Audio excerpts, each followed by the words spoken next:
Un requin dans un jardin, c'est la proposition du département pour la nuit européenne des musées. Les visiteurs ont été accueillis aux portes du Muséum d'histoire naturelle par un spécimen reconstitué d'après les mensurations exactes d'un requin pêché accidentellement dans les eaux de l'océan Indien. J'ai réussi à avoir les mensurations du requin par l'université. Par la suite, j'ai fait une maquette à l'échelle 1/7 en pâte à modeler qui était validée par les scientifiques de l'université. Donc après j'ai reconstruit le requin à l'échelle 1, donc j'ai fait un profil en bois.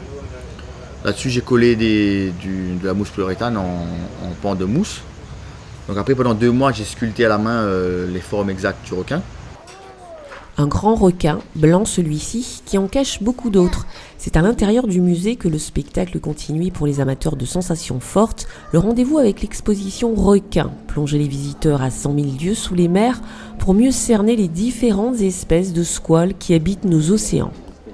Une visite guidée de l'exposition Requins, qui est une exposition assez complète à la fois sur les relations entre le requin et son milieu et les relations entre l'homme et le requin. Comment elle est la mâchoire ? Toute petite dents, pleine de petites dents au-dessus et en bas. La nuit au musée, une vraie découverte pour les petits, mais également pour les plus grands. Je suis toujours passée devant, mais je ne suis jamais rentrée à l'intérieur. Et je trouve que tant l'exposition que l'architecture du lieu est très sympa. C'est une découverte aussi ? Oui. Tu n'es jamais venue ? Non. Alors de ce que tu as vu là, est-ce que tu trouves que c'est intéressant ? Bah oui, plutôt. C'est la petite qui voulait venir. Parce que Ça fait un mois que j'ai pas venu. Une fois, quand j'étais petite, je suis venue avec le centre. J'ai découvert en haut, en bas, tout. Et là, tu voulais revenir. Une nuit des musées placée sous le signe du bleu de l'océan, mais aussi une nuit du musée qui nous emmène à la découverte des autres formes d'art, des plus anciennes aux plus contemporaines. C'est aussi ça la magie de la culture.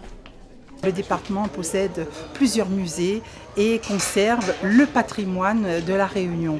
Donc on est ici au musée d'histoire naturelle, mais il y a aussi le musée Léon Dierks. On va aller par la suite au Lazaret, lieu de débarquement, et on va aller aussi à Villèle.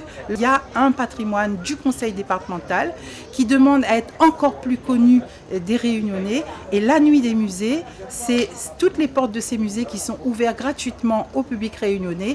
Et du jardin de l'État qui abrite le Muséum d'histoire naturelle au musée Léon Dierks. Il n'y a que quelques pas à faire dans la fraîcheur de la nuit dionysienne que de nombreuses personnes n'ont pas hésité à faire. Ici, c'est le travail de jeunes enfants issus des écoles de Lille qui est mis à jour. Les idées sont venues des enfants, donc des projets très variés, projets photographiques, projets plastiques, de production plastique, projets de films. Et à partir de là, on est revenu faire une autre visite pour retravailler sur l'œuvre qu'on avait choisie, parce que les enfants étaient les médiateurs ce soir d'une œuvre qu'ils ont présentée avec leur production plastique. Des travaux d'enfants qui inventent, qui créent, qui s'inspirent de l'univers d'Adèle Ferrand. Une restitution qui s'imbrique dans l'espace d'un musée, qui ouvre ses coulisses, qui montre l'envers du décor, pour que l'envers, pour une fois, soit lui aussi dans la lumière.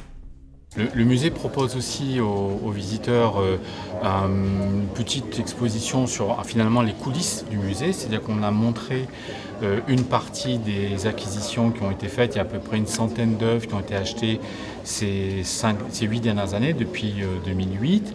On montre aussi, on a fait un petit film, on a montré les derniers tableaux qui ont été restaurés depuis 2012, le partenariat qu'on a fait avec l'Institut national du patrimoine. Permettre à tous de voir et de se nourrir de notre culture, notre patrimoine, faute de le toucher des yeux, pourquoi ne pas le toucher des doigts ? Et ce sont les nouvelles technologies et la magie de l'iconothèque qui nous offrent ce retour dans le futur. On propose l'espace virtuel du musée, c'est-à-dire que la continuité en fait des expositions temporaires que l'on peut retrouver notamment sur le site de l'iconothèque, qui donne une seconde vie au musée.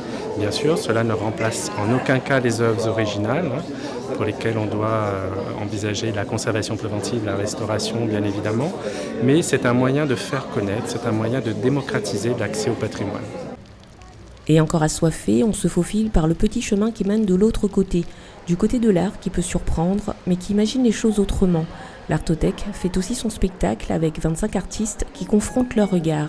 Pour cette 12e édition de la Nuit des musées, les musées départementaux ont rassemblé plus de 3700 visiteurs.